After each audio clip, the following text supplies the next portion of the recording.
When we consider being a man or woman after God's own heart, we automatically tend to think of individuals. David obviously being the prime example. But as we are exploring this, one of the things that hits me is there's other factors for us to consider. Focus, attitude, and action seems to be an amazing component of being a man or woman after God's own heart. The New Testament reminds us continually that we're supposed to help each other. In fact, Galatians says we are supposed to share each other's burdens. But so often, doesn't it seem like people just really make this token effort? The words are there, but it doesn't seem like there's any action, any effort behind them. In fact, I will apologize. I sarcastically say this about those moments. It's like people are saying, oh, be warm, be filled, have a nice day. In other words, oh, I'm sorry, but I hope it works out okay. We're going to look at a story today, which I'm sure you're familiar with. But I want to take a moment and look at it and just recognize how these actions helped someone, restored someone, but also made them people after God's own heart. Now, the story, as you, again, probably are aware, is the paralyzed man where his friends carry him, can't get to Jesus, so they lower him through the roof. And this is so, now these, again, the problem with these stories is we can read over them so quickly. But I want to take a moment and really dig a little deeper and get some things that you and I need to get deep in our spirit.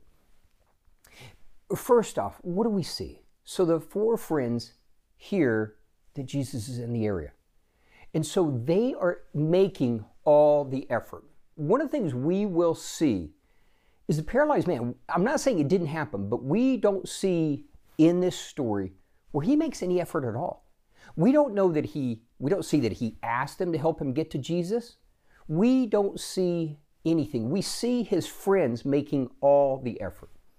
Now, one of the things for you and I to realize, when people are hurting physically, emotionally, financially, whatever it may be, many times when people are hurting, number one, they don't necessarily have the ability to make the effort.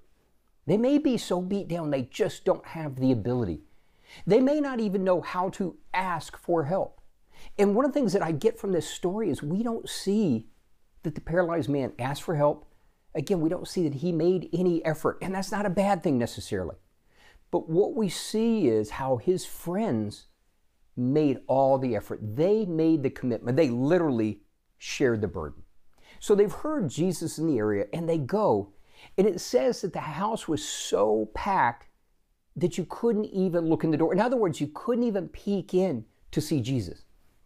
Now, as you know, these guys weren't giving up. And this is the part where so often, when we're helping someone, or even in our own situation, we get there, you can't even peek in, and it's like, well, we tried. But no, these guys continue. And remember, so when they climbed up on the roof, broke open the roof, I mean, obviously the homeowner is going to be upset and offended. They risked, and they don't know that it's going to work, but they're willing to try. And again, the homeowner is going to be really upset. So not only do they not know if it will work, they're going to face the wrath of the homeowner, I'm sure, and be required to fix or pay for the roof. I mean, they are going way above and beyond. And then they lower him into Jesus. Now again, big risk. They don't know if it's going to work. They could have people yelling at them. What are you doing? But they were willing to be bold on behalf of someone else. They're willing to make extreme effort on behalf of someone else.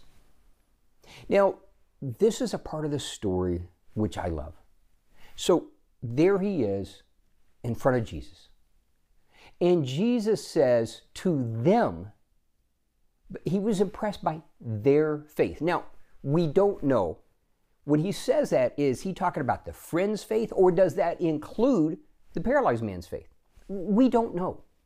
But for a moment, let's assume that it was strictly, let's say the paralyzed man had at that point emotionally lost even his faith that Jesus would do it.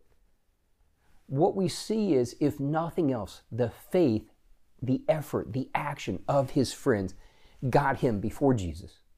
Now, Jesus says an interesting thing. He says, your sins are forgiven. Now, that's something for us to explore in a whole nother episode. People get offended, but in the end, Jesus says to the man, get up and walk. And the guy is so restored, he's so healed, restored, that he rejoices, gets up, picks up his mat, his pallet, his cot, and he walks off. He is completely restored because of the faith, the action, the effort of his friends. Now, Jesus is glorified. He's restored. And what's amazing about this is these friends, because of their effort, again, their friend was restored, but these guys, because of their faith, their action, their efforts, they, in my mind, are people after God's own heart. And they earned, we don't know their names. Now, we get to heaven, maybe we'll meet them. But we don't even know their names, but they earned an eternal reputation, and they proved themselves people after God's own heart.